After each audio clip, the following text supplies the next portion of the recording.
Module 3, Lesson 1, Topic 3. Reuse format. Excel provides several options for formatting cells and cell contents, and it can be overwhelming to make decisions. After you've decided on the formatting choices for a portion of your worksheet, it could be frustrating and time-consuming to figure out what those choices were when you want to apply the same formatting to other cells. Let's say you've spent a great deal of time and effort formatting cells on your worksheet to make it the best document that you possibly can.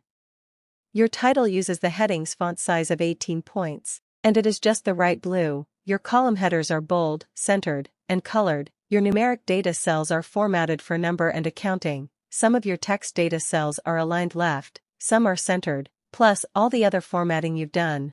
Then one of your coworkers adds more data to your worksheet, more columns, and more numeric and text data, and all that data is unformatted. You want a clean, consistent look for the entire worksheet.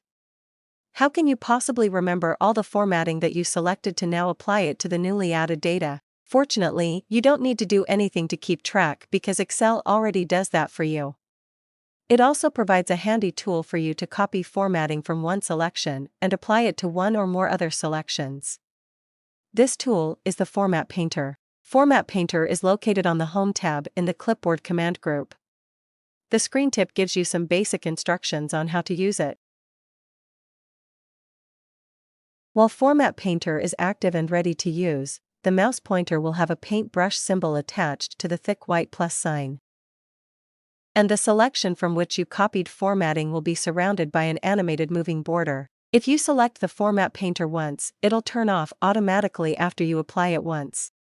If you double-click the Format Painter, it will stay active until you do one of the following.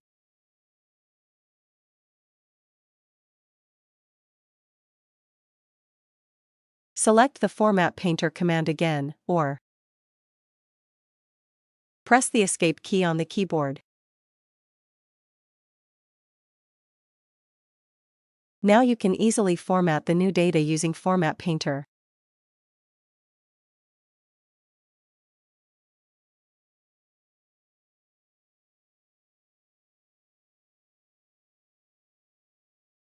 Thank you for watching. See you in the lesson 2. Aligning cells. Keep learning.